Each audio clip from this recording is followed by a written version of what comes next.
What is hamartia in literature? Hamartia is a character's flaw in a story or novel that eventually proves to be fatal. Recently, I published a video of summary and analysis of the novel Wuthering Heights. In the novel, the main character Heathcliff's hamartia is his strong desire to extract revenge on those he thinks have wronged him. In his pursuit for revenge, he not only destroys the lives of people he hated, but also the lives of the people he loved, and even his own life. Hamartia was used in ancient Greek tragedies.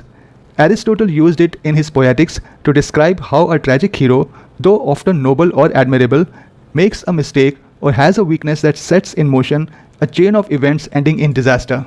Hamartia is not a moral failing. It is not a bad habit. It can be a mistake. It can be an error of judgment.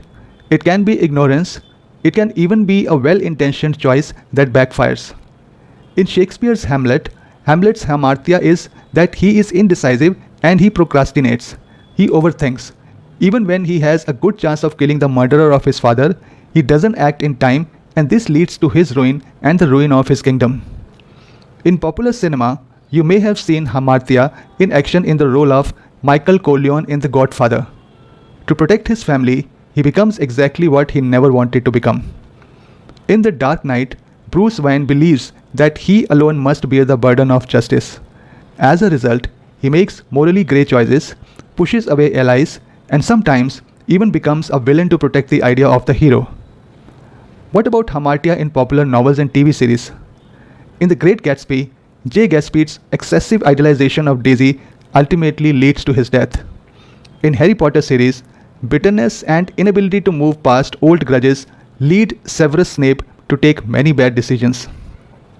In The Lord of the Rings, Boromir convinces himself that taking the ring could save his people, but this temptation breaks the fellowship and costs him his life. In Moby Dick, Ahab is obsessed with killing the whale and in the process not just dies but also leads many of his crew members to death.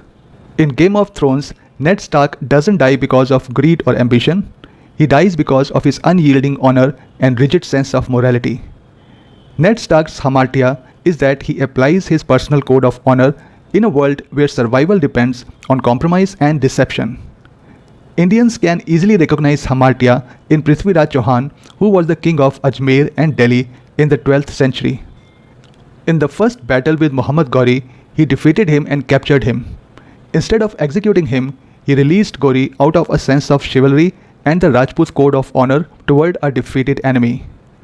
Ghori returned the next year, better prepared. He defeated Prithviraj, gouged out his eyes, and tortured him for days before killing him. Mercy may be noble in theory, but in the context of dealing with barbarians, it is often fatal. Not only Prithviraj paid a big price for his hamartia, he changed the course of India's history forever. In day-to-day life, if you trust too much and often leave your welfare in the hands of others, it's your hamartia. As a parent, if you discipline your children too much, thinking that it will improve their lives, and in the process you end up making their lives miserable, it's your hamartia. So it's a character flaw that's not outright evil, but may lead to negative consequences. Sometimes this flaw is inherent. I hope you have understood the meaning of hamartia. If yes, please like this video and subscribe to my channel so that you receive a notification whenever I upload the next video.